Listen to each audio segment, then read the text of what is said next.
Hi, welcome to Eye Openers. I'm your host, Brittany Drozd, and each week I bring you insightful conversations with entrepreneurs that will help you make more money, become a strong leader, and build a business culture that you're proud of. Grab your coffee and let's dive in. Hello and welcome to Eye Openers. Thank you guys so much for joining us today. If you are watching this live, we're so excited to have you. If you are watching a replay, that is equally just fine because you get to stop, rewind, and hear all the amazing truth nuggets that my guest Kris is going to drop today. So either way, this is good for you, good for your business, good for opening your mind and seeing things differently, specifically leadership development, culture, business, different than the way that you saw it even earlier today. And that is invaluable, we know, in growing a business. So many people talk about the biggest shifts that they made were really in having a mentor say something to them. Like so many people I chat with can recall these really specific moments. And we'll see if this rings true for you too, Kris. Yeah. That, someone said something to them and it just changed everything. And that's what we try to do here on this show. So why we call it Eye Openers, though, for two reasons. We're working to create moments of insight for you. But really, I know for me, one of the most eye-opening things is caffeine. And that helps me have insights every day. Now, it's afternoon here for me in Pacific time when we're recording this. So I have moved on to water because those of you guys who know me know that I don't drink caffeine after noon because of its eye-opening qualities, really. I mean, I use it all morning and then move it to the afternoon. There's no eye closing, which is kind of essential for the next day. Yeah. So what about you, Kris? What are you drinking? Oh, I am drinking Fever Tree. It's a premium Indian tonic water. So it's like got sparkly, but then it also has this complexity to it, which is how I like to have my drinks. Very cool. Yeah. I absolutely love sparkling water and have been totally funky for it for a few years. And so I've never had that though. I've never had the Indian. I think it's a Parisian thing, to be honest with you. So it's like definitely like a Paris, crisp and fresh. No, you're joining us live from Paris. So Yes. Very exciting, very fun. And we'll find out how you get to be, this globe-trotting goddess who still runs this amazing growing company in a few minutes here. But let's give you like the introduction that you are owed, which is, which I will try to run off now. Kris Sugatan is the founder and CEO of Sugatan.io, which is a leading ROI positive growth firm where you lead a team of performance advertising engineers that help growth stage e-commerce startups to scale to 1 million in monthly revenue. To date, Sugatan has generated $150 million in trackable revenue. I mean, those are not small numbers. That is something you should be incredibly proud of, first off. So, cheers to you for what you've created there. And you guys know that I have these little, pre-conversations with people to make sure I'm bringing you guys the best guests. But we covered that you have helped these organizations who are maybe just starting at like $50,000 a month in revenue. So that's right. How does that happen? I always ask my guests, like, please be willing to share a little bit of like the amazing thing that you do. You know what? I actually found I tripped onto this niche that combined all of my strengths of creativity and analytical, logical, sequential thinking. And that was it. It just so happened to amalgamate inside social media advertising for e-commerce brands. It started with Facebook ads, and now we're doing TikTok. And Facebook comes with Instagram. So it's really those three platforms. And it's such a powerful advertising platform because you're basically matching and leveraging their algorithm with pushing reach by doing ad spend. And so literally we just create viral ads. That's what we do. And that kind of growth is possible. It is insane. I can't even believe that we do it, and it's so predictable at this point that when we take on e-commerce brands and when we audit them in the background, I can immediately tell like, okay, we're going to scale you. And these founders are like, whatever, Kris. Like, you can't get, you know how long I've been working in this business for? And for you to say you guys can get it to that level, like, I don't believe you. And then 4 months later, they're like, oh my gosh, I can't believe it. And now it's here, it's been such a fun, interesting, fascinating journey because Brittany, it's not just like Sugatan is the business that we're growing other businesses simultaneously. So it's challenge on challenge on challenge. But it's also impact on impact on impact, which is correct. Yes. And it's working with multiple founders who have also, I've watched, go through the ringer, because that's a lot of what we do is, you get challenged in multiple dimensions. So yeah, right. It's crazy. So, I mean, it must be a fun problem to have that your results are so good, they're almost not believable. Yeah. Does that mean that you guys really handpick who you work with? Like, is there a vetting process that happens? Our vetting process is, I think, it's almost similar to like a VC investing, to be honest with you. We get, mine is actually getting their P&L sheet, their profit and loss sheet. We do everything else. We do the due diligence on their business backend numbers, the scalability of their inventory and their supply chain and logistics, auditing their accounts. I mean, it is a pretty comprehensive process and it's only because we really want to make sure that we can actually deliver on that scale and we have the highest possibility to do so. And so we do only work with a very limited amount of accounts, like maybe no more than 9 to 12 at a time. And because of that, we have a wait list at every given time, and we only accept applications about 3 times a year. Yeah, but because the talent to do what we do is very specialized, and training takes about 8 months to develop the talent to be able to do this on their own. So yeah. Okay, you have truly reached like a capacity point, because I know everybody's in the midst of a talent war right now, especially a really great engineer.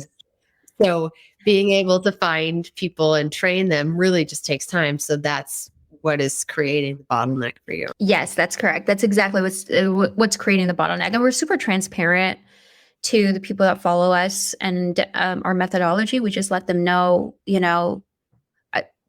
help us, bring great talent so that we can take on more accounts. We can take you on. Mm-hmm. So, and that's been, I think, one of the toughest challenges has been recruiting, identifying, hiring, training, and then retaining them after they've learned how to do it, because the normal thing is that they'll just go off and create their own business. They either create their own agency or they create their own e-commerce business, or they retire completely. That's some of the team members inside Sugatan have done that. They've just like gone off to Bali and do drum circles at the beach all day. So because like people, I think that we're seeing too with this generation, like there's a lifestyle component, right? That want to, and when you're good, right, you should be able to have things like that in your life. And so as a business owner, it creates these really unique challenges of like, how much do I share? Because that's our IP of what makes us successful. But yet how much,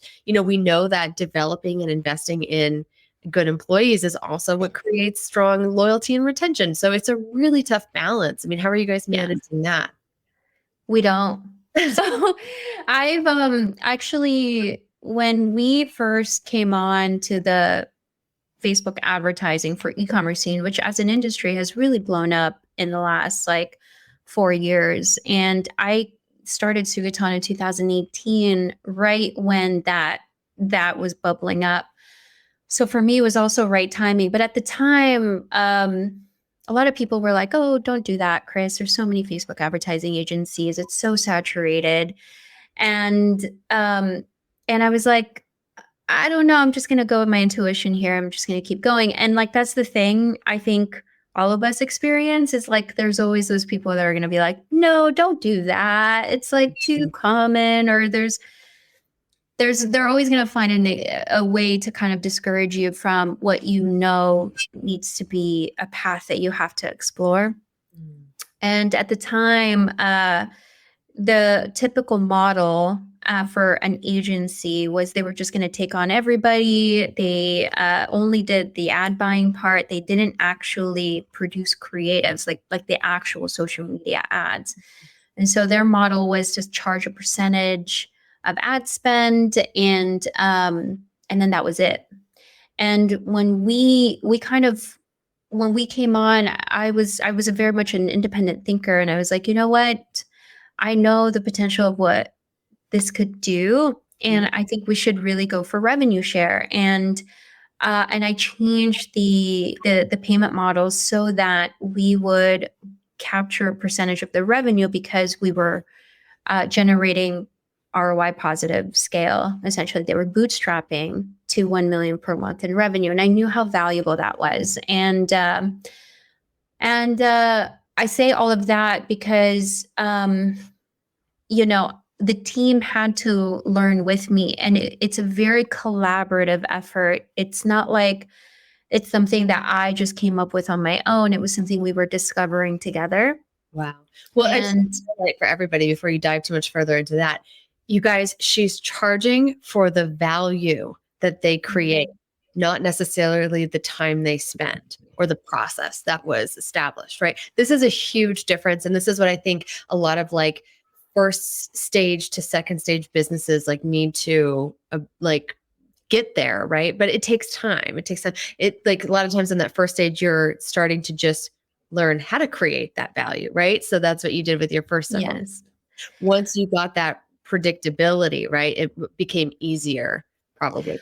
Yeah. And again, the stage at which when I made the decision to do a percentage of revenue rather than percentage of spend, again, I got that resistance even from my own team. They were like, nobody's going to say yes to this. That was the very first response that I got from my team. They're like, no one's going to agree to it. And I said, I remember, and this is somebody on the team that had a lot of clout within Sugatan because he was a brilliant strategist, and he delivered on the results. He was incredibly intelligent, and so it wasn't like somebody from the outside saying, no, he was a very credible person saying, you know what, Kris, I don't think you're going to be able to do it. And I was like, well, let's just see. And so then, the first sale, the thing was what I set up was a test phase. It was a period where we got to mutually qualify each other. And it was, I think now looking back at it, it was the most intelligent move that I could make because it reduced all the barriers to saying no, because it's hard to actually say, hey, I want a piece of your business. Of course, the first thing is like, great, everybody wants a piece of my business. What makes you worth it? And so I set up this 6-week test phase, and I said, if we just deliver this increment, we push the needle for you, then let's talk about it, and they're like, okay, we'll see. And that allowed, and for one, they were already integrating us into their ecosystem during that phase. And so then you start to build the relationship, and then we actually did deliver the result. So then by the end of that 6 weeks, it was such a no-brainer for them. It was like a yes, and when they did say yes, I remember it's like, let's just continue. Yeah, let's just continue it. Yeah, exactly. See, like, I love human behavior because that's my thing. And what you just hit on is you already established, you took away every single barrier to just starting the new habit, which is the hardest part. And then after 6 weeks, you're already so well ingrained and integrated into, like Exactly. you said, that ecosystem that they'd actually have to change the behavior again to get rid of you, which is harder to do than just saying, let's continue. Exactly. And then I remember the day that we got the first $100,000 monthly retainer, and that got deposited into the account. It was like, like from the people that said, don't start a Facebook advertising agency, from the people that was like, you're crazy to think that you can actually scale these businesses to 1 million per month in revenue. How are we going to do that? I didn't even know at the time. And then when I said, I'm going to charge based on the value, because I know that that's what we're worth. And people said, no, they're only going to pay you 5,000 per month. That was literally what they told me. They're like, nobody's going to pay you more than 5,000 per month. And that was a very glorious, like moment where I was like, oh wow, we actually did it. And then a bunch of challenges came after that, obviously. Yeah, that are inherent with being really good at what you do, and then your business is growing like wildfire. So Yeah. Yes. Yeah. yeah. So let's talk about what, this is amazing that you got here, but I would love to hear about, 3 years from now, if you and I were to Yeah. speak, what would you have accomplished that you'd be so excited to share? An exit. So, tying into what is the next step what is the next step beyond, well, that follows the principle of actually charging for value. We started to get equity inside the businesses, but not, it's a representation of equity. It's stock options that then at the event of an exit, it gets accelerated into liquidity. And so we took that step in the last 12 months to actually also negotiate for stock options whenever we hit specific revenue milestones. Wow. And we only do that for those businesses who are intending to exit once they reach that $1 million to $1.5 million per month mark. Okay.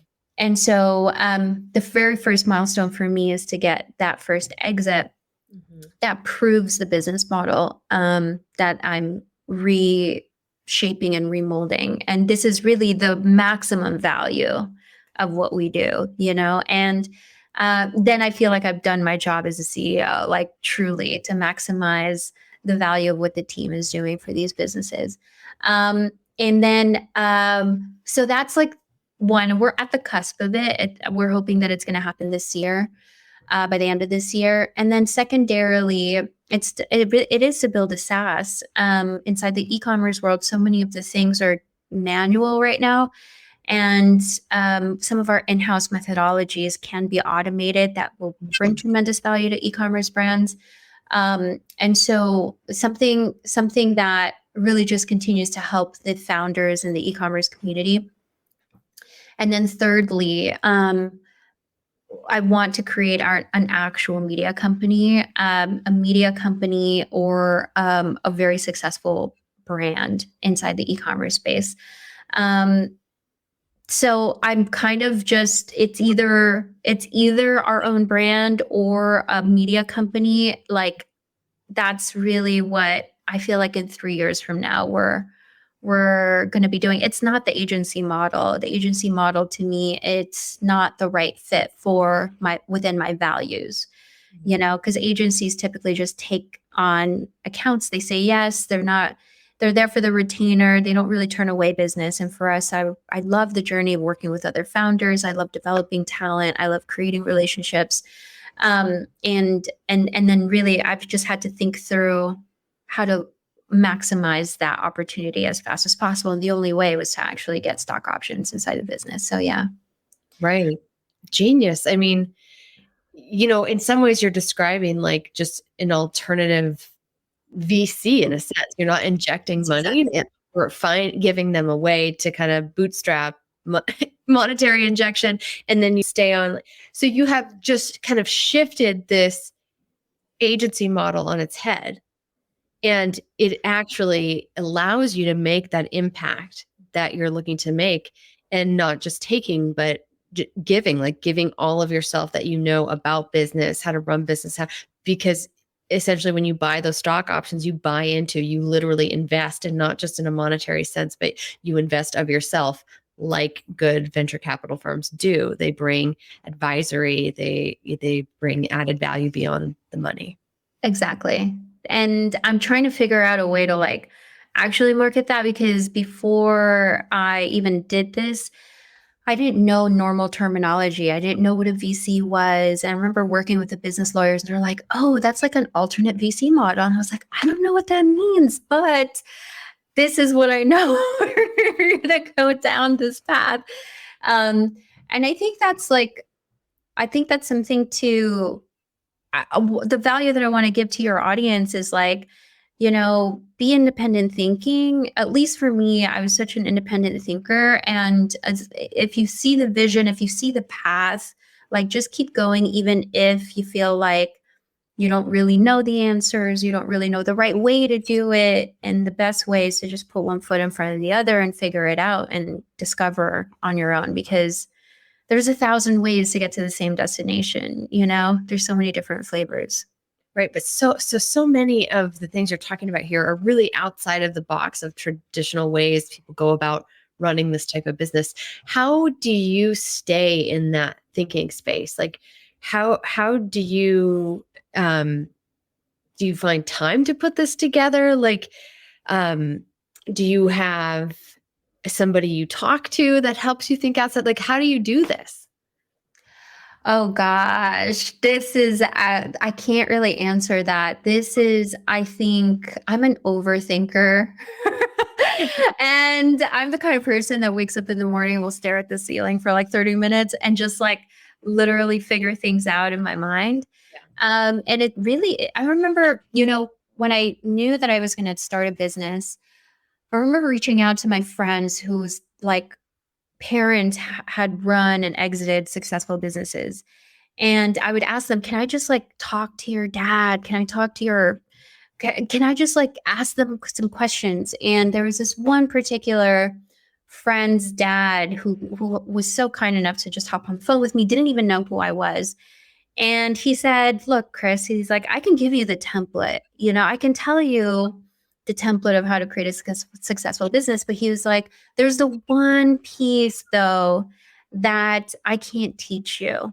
And he's like, and that really is to follow your intuition. And he was like, that is the one thing that I have seen for myself and for other of my colleagues who have been very successful. They followed their intuition. And I'm such a very hyper intellectual person. I was like, what is the intuition even? Like, how is it so arbitrary? You're saying that it's like there's so, for me, I like to see things sequentially. I like to see the path right in front of me. And I was like, the intuition thing just kind of like, there's no way that fits into this like sequential step-by-step path that I want to take. But like, that's really been it. I think that more than anything, I've learned to develop my intuition and to learn when I am acting out of fear, or if it's just to discern between like it's something I'm afraid of and I'm making a decision out of like something I feel really scared about, or if it's actually my intuition really screaming at me and saying, no, you got to go this way. And to be honest with you, that's really it, and I think I got lucky, and I think everybody can get lucky though, because it starts with like just first of all believing that the opportunity is there for you, because if you don't believe that, then you're always going to convince yourself that it's not there, and that you're always going to have this backup plan to go to just in case things don't work out. And for me, I made the decision very early on, there is no backup plan. I'm going to make this work no matter what, even when it gets really hard. And yeah, and then I just followed my intuition throughout. Yeah. I just did another episode about that this can't fail. And we're talking about that same kind of concept that if you can have the burn the ships, like burn the boats kind of mindset of like, this has to work because there's no other option for us. It takes you to a place in your mind that it allows you to just show up and execute differently. So let's talk about some of that mindset stuff, because you bring up intuition, which I agree with you is every entrepreneur I meet that feels like they're succeeding, that's a component of it. It is really this self-belief and the courage to move through even when it feels scary, but Yeah. also discerning between like fear because this isn't right or just fear because it's new and I'm nervous. What kind of exercises do you use? Like what practices or strategies help you either get into that mindset or stay into it? I know you can't tell us how intuition comes through you, but how does Yeah. it happen, and how do you maybe use that process of discernment? I think that it really just depends. I think that there's this thing where a lot of entrepreneurs say, we have the same amount of time, right? We have 24 hours. Mhm. I kind of take it a little bit further than that. It's the amount of energy that we can expend is the same. So the amount of energy that I spend on focusing on like one specific thing is actually an opportunity cost in focusing on something else. Mhm. And I really make decisions based on compounding. So where I put my energy, and that translates into time, is things that compound on itself over time, and that helps me make the decision in terms of like, because I remember early on, I used to get really upset when something didn't happen the way that I wanted it to happen. And over time, I learned that if I'm reacting rather than responding, then that's a good way of me discerning between, you know, taking in somebody who's really trying to take my focus away from the thing that I know actually intuitively I know we need to go there instead. Mhm. And that's really been some of the things that go through my own mind. Am I reacting? You know, basically, like, because I think when we're dealing with humans, like we can trigger each other, um, and there's a lot of miscommunication, there's a lot of misunderstanding, there's a lot of values misalignment sometimes too. And so I think a lot of times we can find ourselves like reacting. And so then it's, if I were to just respond, how would I then respond? Mhm. And then leading that way, if that makes any sense. And that ties into, I think, discerning between, am I making a decision out of fear? Am I making a decision out of like confidence and going into this direction? And you know, it all kind of ties into that. But that takes practice, to be honest with you, and it takes practice to get to that level, to be quite frank. Yeah. Yeah. Right. Brittany, what about you? Like, I'm curious if you had a similar sort of journey too, and into that. Completely. So I find that you have to it's a lot like exercise. I make so many fitness analogies because there's only one way to being more fit. Can't buy your way there. You gotta earn it. And so each time you lean into that edge of your comfort, each time you're willing to like consider taking a risk, the more that you sit in that position of like trying to figure out, is this fear, that is it trying to stop me, or is this the right thing? It's just a little bit nerve wracking. You actually establish, you grow your comfort zone. So by through practice, right? That's those same things that were scary for you or maybe challenging to try to figure out a year or two ago are no longer the case. A lot of people experience this with in a service company with a price increase. There's so many things that come up. And I'm sure as you switched your pricing model, you experienced this like, are we worth it? So value based deservingness, our old money stories coming up about how much we should be earning, right? A lot of this comes up more for women, but doesn't exclude anybody. Yeah. All have a money story that will pop up in fun ways to pay attention to. So yeah, I have definitely been there time and time again. And early on in my career, because I'm a psychologist by training, I had a tremendous amount of naysayers. You can't do that. Like we charge by the hour, actually the 50-minute hour, and insurance tells us what we're worth and all of these things. And I was like, that is the worst, most broken model ever. And that's just like trading time for money, and someone else is making all the rules. You're just like a glorified self-employed person instead of like charging. I know like when someone hires me, the changes that happen in their business. And so therefore now I have a predictable value that I can bring to an organization. And now my pricing is reflective of that. And I also have a similar model of equity when it makes sense. So that's cool. We didn't know this about each other, I promise, until we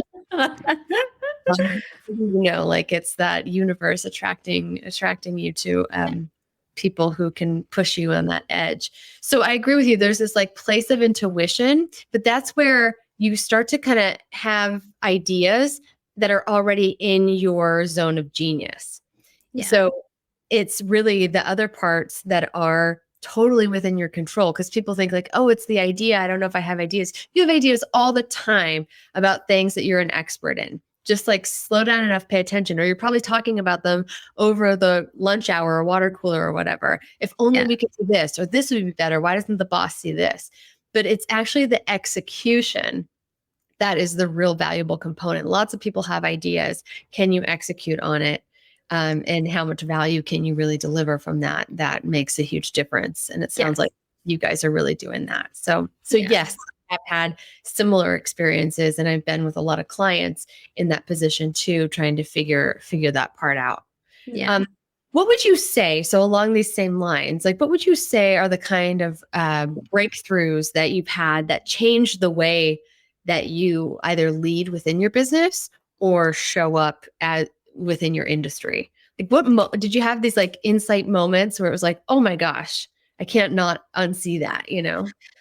Well, actually, I'm a very backwards person. Like, I've been so independent that I had a very hard time reaching out for people for help. So when you asked, did I have a mentor? Did I go to somebody? I actually didn't. I very much led with my own volition and intuition and momentum, and really just looking around and being like, what can I leverage to take us to the next step? And I always equate it to, and I forgot where I got this analogy from, but it stuck to me over the years. It's like you're figuring out how to get from New York to California in your car, and it's like pitch black. And you just have your headlights that is leading you, but then you can only see about 10 feet ahead of you at a time. And as you get to that next 10 feet, then the next 10 feet kind of show up to you. And then you're just like iterating as you go along. And that's exactly how it's been. But at some point, I was like, there's something seriously wrong with me that I feel like I cannot ask for help. I feel like it's a burden. I feel like nobody, like, and it's funny because I would go through these thought exercises when I would talk to my sister about it or anybody in my close circle, and they would be like, but do you feel like somebody is burdening you when you give somebody for help? When you give help to somebody, I'm like, no, I love it. And he's like, so then why can't you think that people would love to help you? And it was the beginning of, I would say, a huge ego death that I had to overcome. Now, let me take a step back, because this was actually the ultimate bottleneck inside Sugatan not growing even more. I became very self-protective, and I didn't really know how to let people in to help me. And I became and I'm, going to admit this openly. I became very egotistical, because I was like, I did this, I was the architect around this. It was my brain child, and I remember wanting to control everything. And, I wanted to control my own time. And I became so obsessed with like every single part of my day had to maximize the opportunities, that I would actually shut down people and say, I can't see the value of my giving you my time, so I'm not going to give you my time. So now you have to adapt to like the way that it was like, so in hindsight, oh my gosh, like I would have hated myself if I like encountered myself in that kind of situation. But I really at that time thought I was doing the best for the business and for the people, because we went from like 9 people to 80 people in 1 year. And so I really felt like I had to like protect the people. So I thought that I was doing the right thing. And but then I think like business teaches you to like confront yourself, because the business, once it hits a limitation, it's because you have limited. You're limiting it. It's something about yourself. And I had to go through this massive like ego death, to really come back to a humble state, to come back to being grateful, to come back to just knowing that I didn't do this. Everybody together collectively, we did it. And now I'm so much more open that I don't feel like I need to control everything. And now I feel like I'm in a state of flow. And that has been, I think, the biggest transformation, um, that I'm proud to have kind of like gone through that gauntlet. And that, really, only you can experience it to know how insane of a journey it has been inside. And then it gets reflected in your business. Yeah.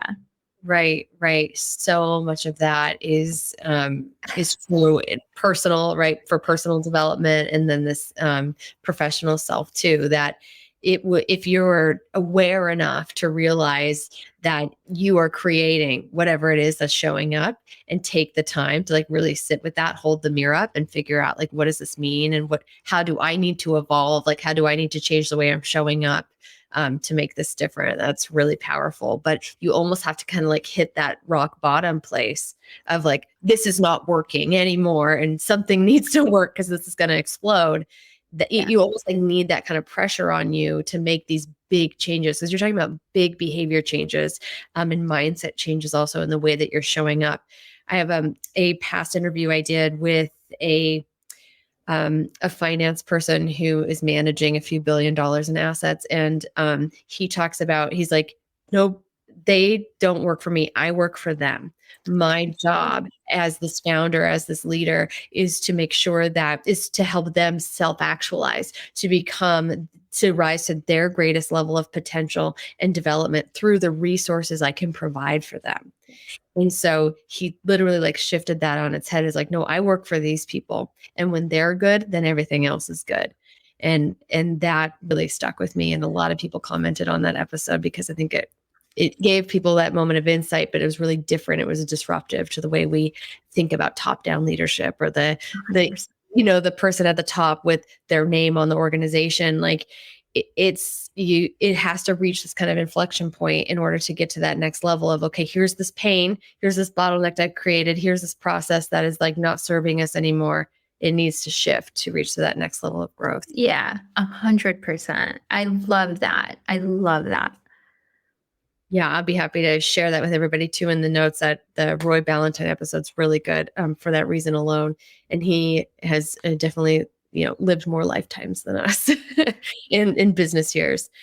So now you've moved through some of those things. What would you identify as maybe a weakness that's holding you guys back now? Because one thing we know as we start to move into this development process is, okay, here's how I'm holding myself back now. And I try to evolve past that and learn it and grow. And then you start to see more and more things like, oh my gosh, here are these other shortcomings. What do you feel like you guys are working on right now to help you break through? Well, I think one of the toughest lessons was the because I built such a unique model, it meant that the way that a typical org chart or organizational design, I had to think about it. I had to also customize it, but I didn't know that in the very beginning. I thought that, you have your head of ops, and so you bring in or you have somebody be a COO and all good. But I didn't really think through on how it needed to serve the way that we were doing business. And our most biggest weakness was really finally, and I just fixed it this year, 4 years into Sugatan. I learned that the only way that somebody can actually run operations is they need to rise up from the performance team who's actually doing the performance advertising. And because that's our product is our scaling model. And and methodology. And what I did was I brought in, there's a COO that has no experience doing that. And yet they have all the authority in, like, the hiring and the budget and and it's kind of like if you built your watch and that was your product, but then you bring somebody in who doesn't even know how the watch was designed or why these gears, what's the function of this gear, and that was really difficult, was to find a head of operations who could actually, um, who actually understood the product. And the only way for us was to actually move somebody up from within the performance team. And I got very lucky that I was able to identify that person. She's the best people manager inside Sugatan. And I would say that was the biggest weakness, is that you find you kind of find another model and you try to squeeze it into your business without even thinking about how to customize it or whether it actually fits into your business. So now I do a lot of that, and we're strengthening ourselves in that area for sure. So beautiful. Well, thank you for being so willing to go there. You guys, I handpick these people. I make sure that they are willing to be open with us, because I don't want another like fake interview of like everything's rosy and shiny and it's great. Like this is what true entrepreneurship looks like.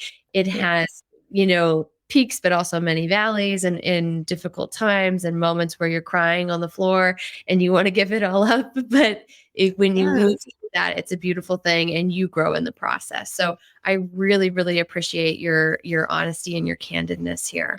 Yeah. Kris, how can people find you? I mean, we know you have a wait list, but if people want to learn more about you and what you do, what's the best way for them to reach you? I think that there's two communities. There's a private Facebook group, and then there's my Twitter that I just am starting to share what we're doing. And those are the two places that they can follow me. And just to really, it's really, if you have an e-commerce brand, or if you're really interested in social media advertising, like, your business has to do it. I share a lot of our methodology. I really believe that there's so much room for everybody to be successful. So I don't really hold the secrets in. It is for everybody to utilize and to leverage, because I think we all need all the help that we can get. Awesome. Thank you so much. And thank you guys for tuning in and listening. I love to hear what you found most valuable. So whether you're watching this on LinkedIn, YouTube, or Spotify, or on my website, there are ways for you to leave a comment and let me know what was an eye-opening moment for you and what you were going to take and run with to grow your business. Thank you, Kris, for joining us. It has really been a pleasure. Lots of insights for me as well, and fun to just riff with you. Okay, guys. Until next time, have a wonderful week. Bye. Thanks for joining us this week on Eye Openers. Make sure to visit BrittanyDrose.com/podcast for this week's show notes. And if you found value in today's episode, I would so appreciate you giving us a rating on Apple Podcasts or share it with a friend. Also, don't forget to subscribe on Apple Podcasts, Spotify, Stitcher, or wherever you get your podcasts. This all helps to support the show.